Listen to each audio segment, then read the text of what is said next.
Halo sahabat perempuan, pada satu titik waktu tertentu, setiap bisnis yang ingin terus menumbuhkan usahanya pasti akan membutuhkan legalitas usaha. Baik itu untuk perluasan pasar, misalnya untuk mendapatkan kontrak titip jual di jaringan toko modern, mengikuti tender, atau pengadaan barang dan jasa pemerintah, dan juga untuk mengakses modal tentunya. Apa saja sih ruang lingkup legalitas usaha itu? Bagaimana menentukan prioritas pengurusannya? Berhubung urusan legalitas di Indonesia masih cukup rumit. Benar sekali, urusan legalitas usaha cukup luas dan hampir tidak mungkin untuk kita urus semuanya dalam satu waktu yang sama. Untuk itu, pada video ini kita akan terlebih dulu mengulas tentang ruang lingkup dan tahapan umum dalam mengurus legalitas. Setelah menonton video ini, diharapkan sahabat perempuan bisa mendapatkan gambaran urusan legalitas apa yang perlu diprioritaskan untuk saat ini. Jadi, yuk kita mulai. Bicara legalitas usaha, banyak pelaku usaha yang langsung mengasosiasikannya dengan izin-izin, yang seringkali memang cukup ribet mengurusnya. Ada yang baru membayangkan persyaratannya saja, sudah pening kepala, boro-boro mengurusnya. Atau ada juga yang mengkaitkannya dengan badan usaha CV atau PT. Sebenarnya cakupan urusan legalitas usaha itu apa saja sih Mbak? Kalau usaha masih mikro atau kecil, apakah tetap kita masih harus mengurusnya? Itu memang pertanyaan yang sering muncul. Tapi pola pikir atau mindset yang tepat ketika mengurus legalitas sebenarnya adalah mindset untuk naik kelas. Mari kita bayangkan, kalau kita mau naik kelas ketika sekolah, pasti kan seringnya ada ujian tuh. Supaya lulus ujian, kita harus belajar keras. Nah, begitu pula dengan urusan legalitas ini. Karena urusannya itu tidak sederhana. Jika seorang pengusaha mengurus legalitas, ini bisa menjadi bukti komitmen bahwa pengusaha tersebut serius berwirausaha. Adapun urusan legalitas ini sebenarnya tidak hanya soal perizinan dan badan usaha saja, melainkan mencakup keseluruhan aktivitas dan dokumentasi tertulis yang menjadi bukti bahwa suatu subjek hukum, baik berupa subjek hukum orang maupun subjek hukum badan usaha, telah terdaftar formal dan mematuhi peraturan perizinan atau standar tertentu. Legalitas usaha juga terkait dengan perjanjian-perjanjian atau kontrak tertentu dengan pihak lain. Pada kenyataannya, tidak ada usaha yang berhasil besar tanpa mengurus legalitas usaha ini. Tapi sebelum kita membahas soal ruang lingkup legalitas, ada baiknya kita tahu dulu nih, apa sih keterkaitan umum antara skala usaha dengan kelengkapan legalitas? Ini terkait sama pertanyaan tadi. Kalau masih mikro atau kecil, apakah sudah saatnya mengurus legalitas? Mari kita lihat kriteria usaha mikro, kecil, atau menengah.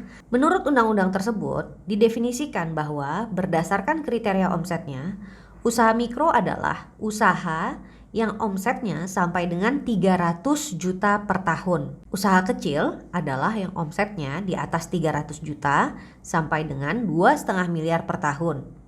Dan usaha menengah adalah yang omsetnya di atas 2,5 miliar sampai dengan 50 miliar per tahun. Pada umumnya, prioritas atau urgensitas mengurus legalitas itu semakin meningkat sejalan dengan membesarnya skala usaha. Contohnya Jafara Indonesia ini. Dulu waktu belum urus badan usahanya, mereka merasa sulit mengembangkan usaha, baik dalam hal mencari investasi maupun dalam memperluas jaringan pemasaran. Tapi setelah membuat PT dan menuliskan nama PT pada kemasan produk-produk mereka, Jafara bisa mulus mendapatkan purchase order dari sebuah jaringan toko modern untuk mengisi di 15 titik sekaligus. Jadi, kalau belajar dari pengalaman Jafara dan cukup banyak UKM lain, legalitas usaha umumnya perlu dilengkapi ketika suatu bisnis sudah siap untuk lepas landas atau take off, yaitu ketika suatu bisnis sudah memiliki basis pelanggan dan omset yang stabil, serta sistem operasional yang ajak, sehingga legalitas bisa menjadi seperti oli yang melancarkan proses replikasi atau duplikasi cabang, jaringan pemasaran, dan juga termasuk akses modal. Namun secara bertahap, Pelaku usaha dapat mengurus legalitas sesuai dengan tahapan perkembangan usahanya. Adapun ruang lingkup legalitas usaha mencakup pendaftaran resmi aktivitas usaha di instansi formal tertentu, perizinan usaha, standarisasi atau sertifikasi mutu tertentu, kepatuhan perpajakan dan ketenagakerjaan, serta perjanjian kerjasama bisnis. Perlu kita ketahui bahwa perjalanan pengurusan legalitas di setiap pengusaha bisa berbeda-beda. Ada yang dari awal langsung bikin PT dan melengkapi perizinan. Tapi yang lebih banyak itu adalah memulai usaha di sektor informal dulu. Dan pelan-pelan mulai melengkapi legalitas setelah merasa yakin dengan kesesuaian bidang usaha dan potensi bisnisnya. Di masa awal usaha, terkadang kita masih mencari pola. Awalnya jualan donat kentang dalam kemasan. Lalu kok ada pesanan untuk buatkan ayam penyet. Akhirnya diterima juga pesanan ayam penyet. Dalam perkembangannya, lah kok ayam penyet lebih laris daripada donat kentang. Sehingga donat kentang mulai ditinggalkan. Jadi malah pengen bikin rumah makan ayam penyet. Nah, kalau kita masih ada di fase ini, mungkin ada baiknya mengurus legalitas usaha yang paling dasar saja terlebih dulu, yaitu urus pendaftaran aktivitas usaha. Setelah penjualan produk terlihat sudah lebih stabil dan kita semakin yakin dengan adanya permintaan pasar, barulah kita lanjut ke tahapan perizinan usaha atau bahkan pendirian badan usaha formal. Benar juga ya sahabat perempuan, ketika kita masih mencari pola dan belum yakin betul untuk menseriusi bidang usaha tertentu, tidak ada salahnya untuk informal dulu.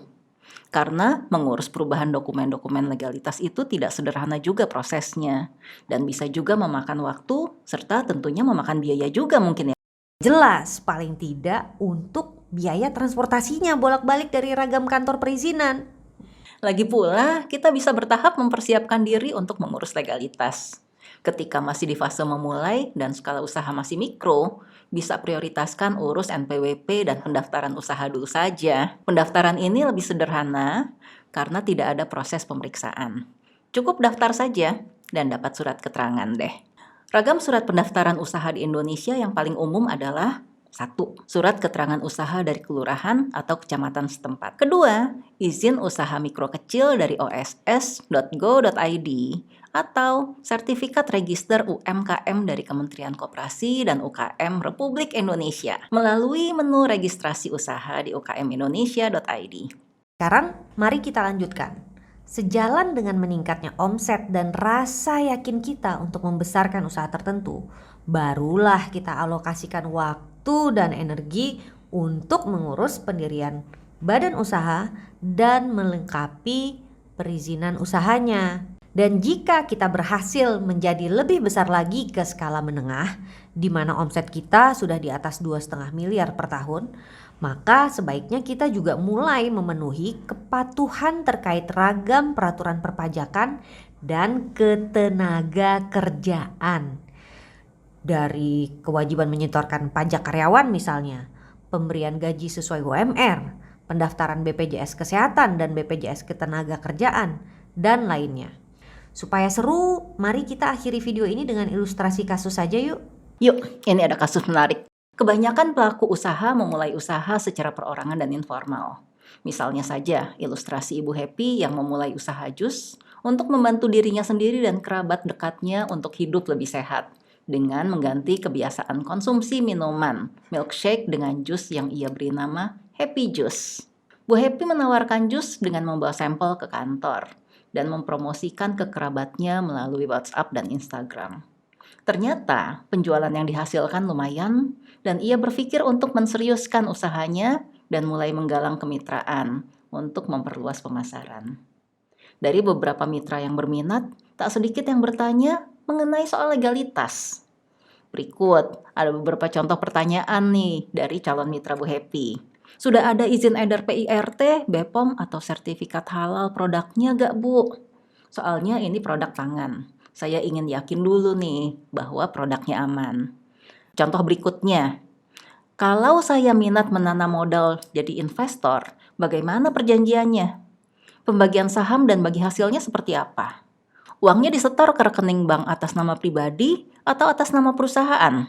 Kalau masih rekening pribadi, saya gak mau ya Bu, mohon maaf. Nah, bagaimana sebaiknya langkah yang kita ambil kalau ada di posisi seperti Bu Happy? Teman-teman, untuk mendapatkan gambaran atas jawaban pertanyaan pemicu ini, silakan baca lengkap modulnya di sesi 1 tentang mengenal ruang lingkup dan tahapan umum mengurus legalitas di welearn.unwomen.org. Di situ sudah ada juga penjelasan mengenai kapan sebaiknya kita mengurus aplikasi halal. Sahabat perempuan, mudah-mudahan sekarang sudah mulai terbayang ya soal ruang lingkup dan tahapan umum kita dalam mengurus kelengkapan legalitas. Yuk kita simak video selanjutnya tentang jenis-jenis badan usaha.